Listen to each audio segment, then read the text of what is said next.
పెళ్ళైనా పండగైనా వేడుక ఏదైనా పట్టుచీరల ప్రత్యేక వేదిక వారాహి సిల్క్స్.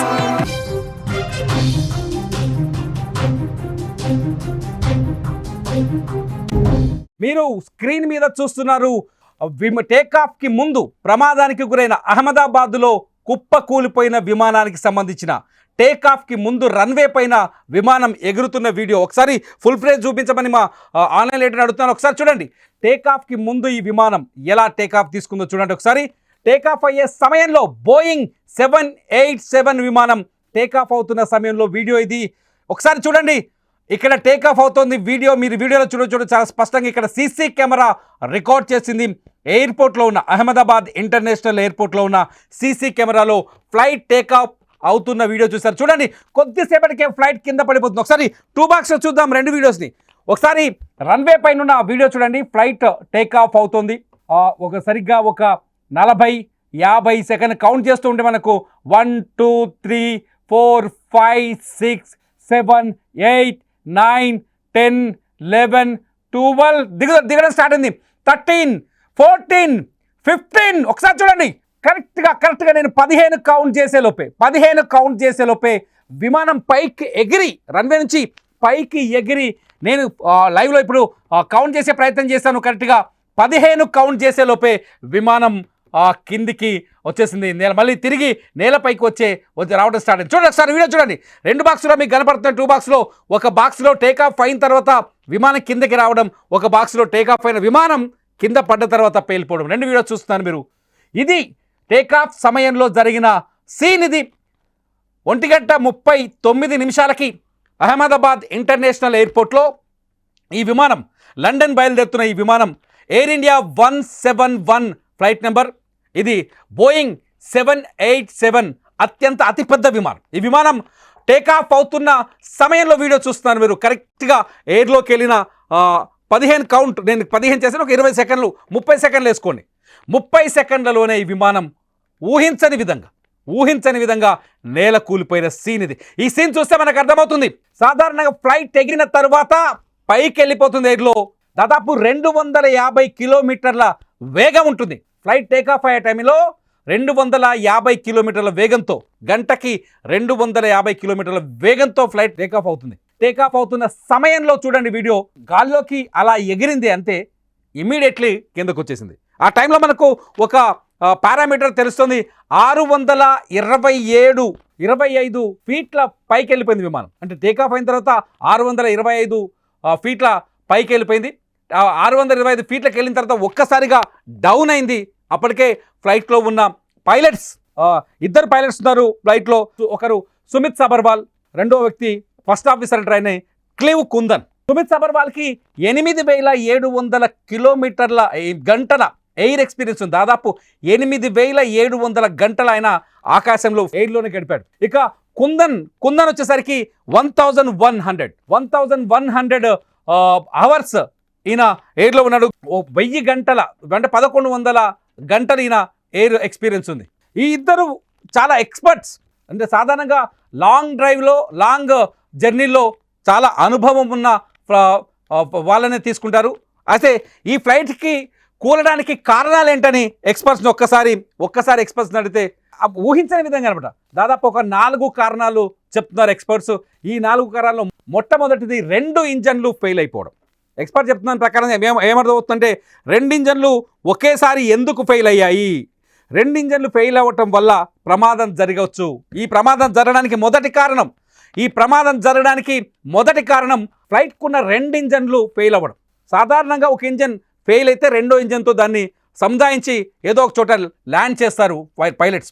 ఇది వాళ్ళకు రెగ్యులర్గా జరుగుతున్న సంఘటనలు. కానీ 2 ఇంజన్లు ఒకేసారి ఫెయిల్ అవ్వటం వల్లనే ఫ్లైట్ పైకి ఎగిరింది. అంటే 625 ఫీట్లకు ఎగిరిన తర్వాత నేలకూలింది. కాబట్టి 2 ఇంజన్లు పనిచేయలేదని ఇప్పటికున్న వీడియోస్ కావచ్చు, అందుతున్న సమాచారం బట్టి ఎక్స్పర్ట్ చెప్తున్నారు. రెండో కారణం వచ్చేసి ఎక్స్టర్నల్ ఎఫెక్ట్ అంటే విమానం బయట నుంచి ఏదైనా ముప్పు రావటం. విమానం బయట నుంచి సాధారణంగా 2 రకాల ముప్పులు వస్తాయి. ఒకటి, పక్షులు ఏమైనా ఎదురుపడటం. సాధారణంగా టేకాఫ్ అయ్యే టైంలో ప్రతి విమానానికి పక్షులు ఏదైనా వచ్చి ఇంజన్ లోపల పడిపోయాను అనుకోండి, ఇంజన్ లోపల పడిపోవడంతో అది లేకపోతే అడ్డుపడడంతో దాంతో ఆక్సిజన్ లోపలికి వెళ్ళదు. ఆక్సిజన్ లోపలికి వెళ్ళకపోవడం వల్ల ఫ్యూయల్ సరిగ్గా మండకపోవడం వల్ల విమానం ఇంజన్లకి ఎనర్జీ తగ్గిపోతుంది. కాబట్టి ఆ విమానం కూలిపోయే అవకాశం ఉంది. సో ఇది రెండో కారణం.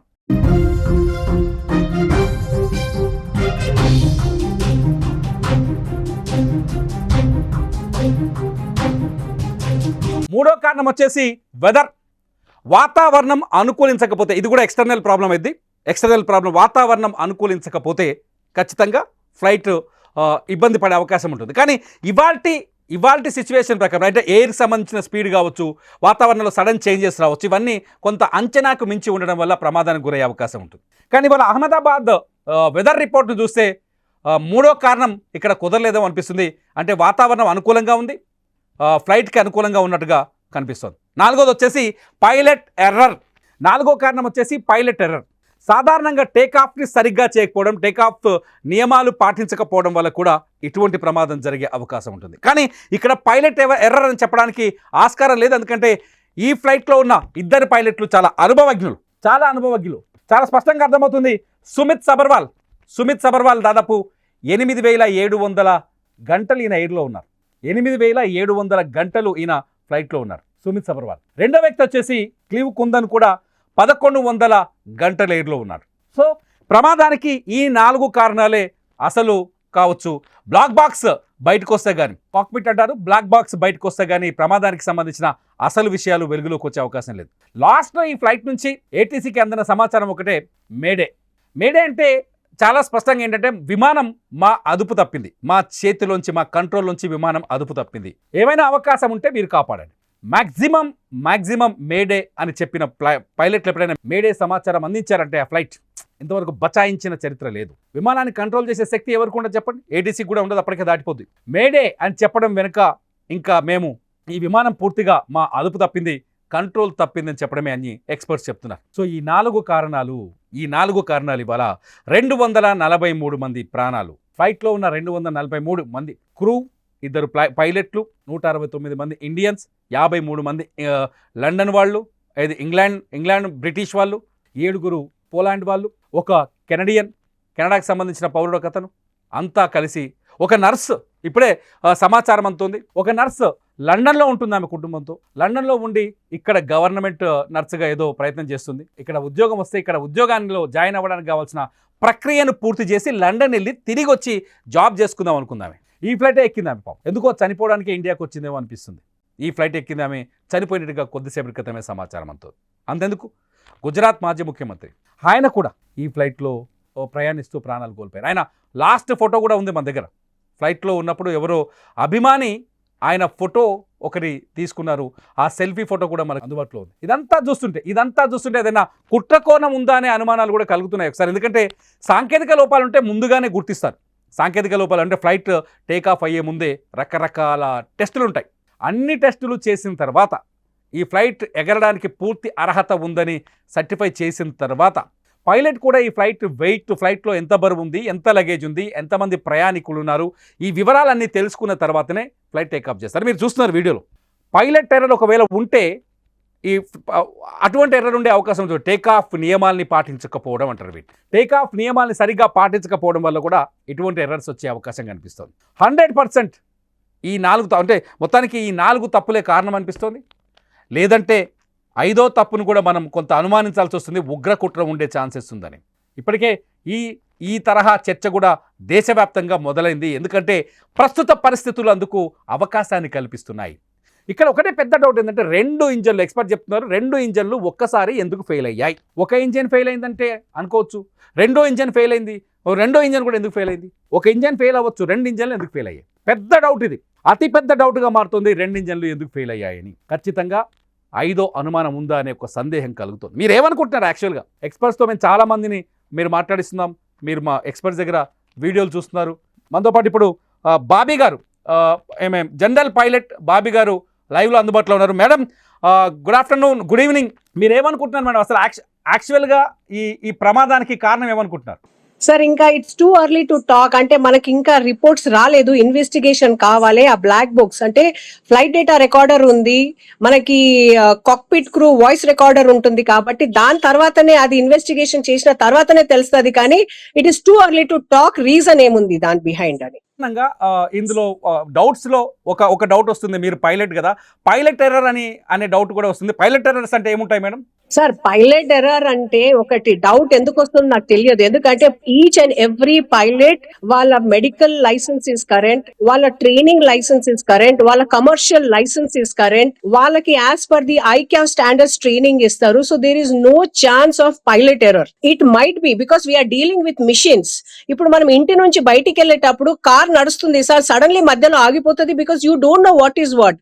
అది మనకి సర్వీస్ మ్యాన్ వచ్చిన తర్వాతనే we will let us know that దాంట్లో రీజన్ ఏముంది. సో అదే ప్రకారంగా ఇది టేక్ ఆఫ్ అవ్వగానే అది ఇనిషియల్ క్లైమ్ రేట్ లోనే క్లైమ్ అవ్వాల్సింది, అది క్లైమ్ కాకుండా డీసెంట్ అయింది. డీసెంట్ అయి it fall down because of the technical snag, whatever reason it is. అది we don't know what is the reason అనేది మనకి తెలియదు. you have to wait. it is too early to talk about it. Madam అంటే ఇక్కడ ఇంత ముందుకు మేము మాట్లాడినప్పుడు ఒక చిన్న డౌట్ వచ్చింది. సాధారణంగా ఈ విమానానికి 2 ఇంజన్లు ఉంటాయి కదా, 2 ఇంజన్లు ఒకేసారి ఎనర్జీని కోల్పోవడం అంటే 2 ఇంజన్లు ఒకేసారి ఫెయిల్ అయినాయి అనుకోవచ్చు ఇక్కడ?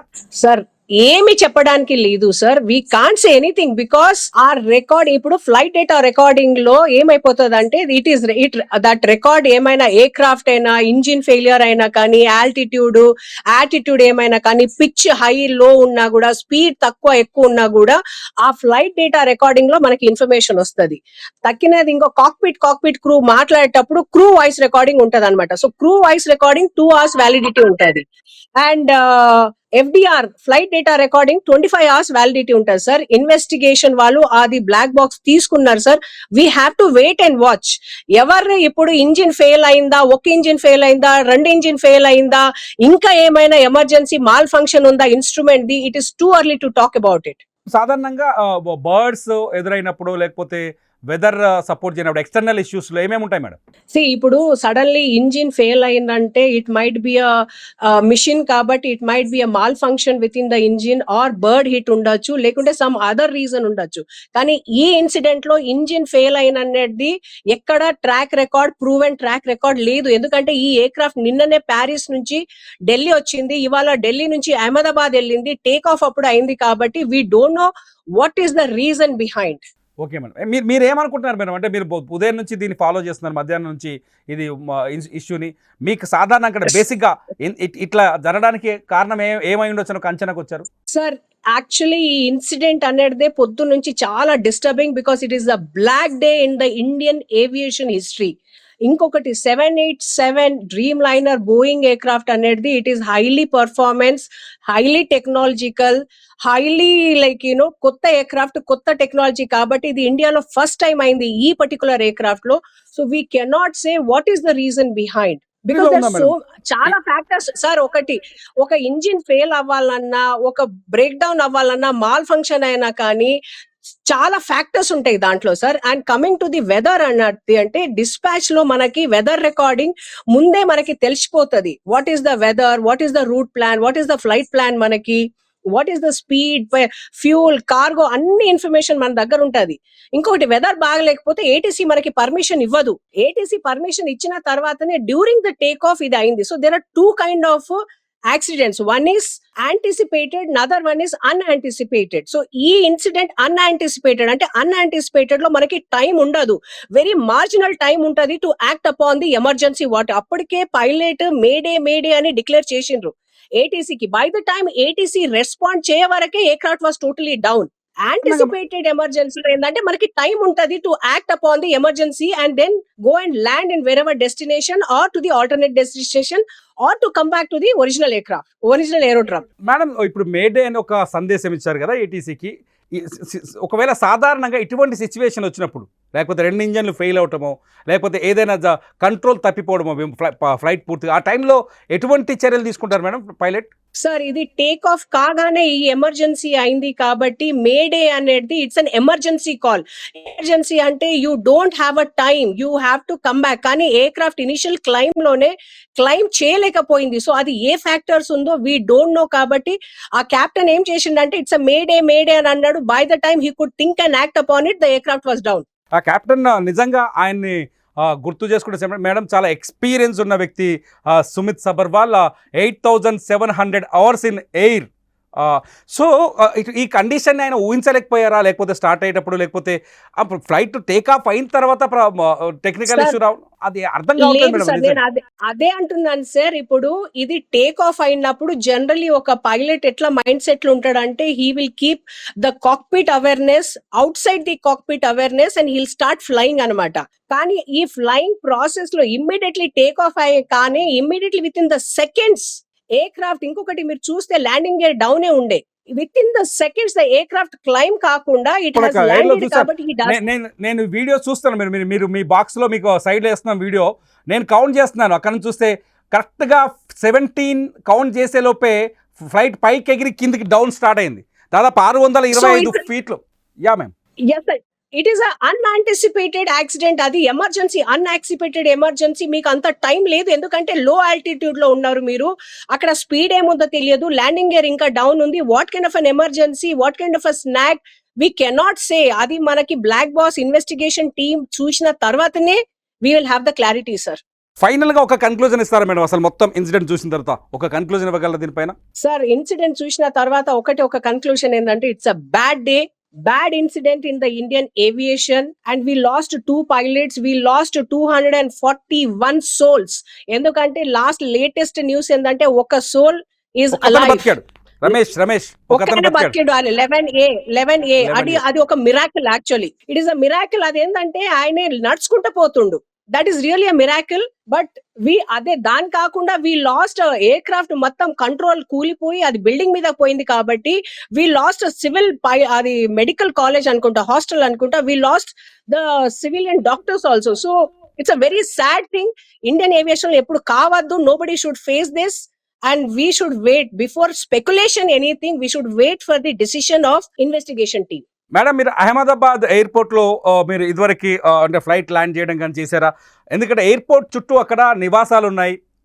మనం చూస్తున్న ఒక గూగుల్ మ్యాప్లో కనిపిస్తున్నా కూడా city almost airport parade ground చుట్టూ కనిపిస్తున్నాయి.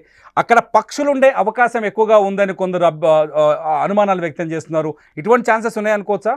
అవ్వచ్చు సార్, అవ్వచ్చు. ఎందుకంటే but generally aircraft take off చేసేటప్పుడు ఎయిర్పోర్ట్ అథారిటీ వాళ్ళు they take all the precautions that no birds are in the flight path, in the approach or in the landing or in the take off. కానీ suddenly వస్తే we can't. ఎందుకంటే there is a case కదా sir, US లో ఒకసారి suddenly take off అయినరు సెల్లీది, like అది bird hit అయిపోయి they landed somehow and they saved all the passengers. So ఏమైనా అవ్వచ్చు sir. That is the reason we need to wait for the data what is been recorded in the flight data, black box flight data or the CBR. Madam, last time ఒక 3 weeks back I think India Pakistan issue తర్వాత ఒక flight మీరు చూసుంటారు, దాని ముందు పెద్ద box వచ్చే పెద్ద హోల్ ఒకటి పడింది. అది కూడా ఇటువంటి సిచ్యువేషనేనా? లేదు sir, that was weather. Actually storm లో, అది వెదర్ లో, హేల్ లో అయింది.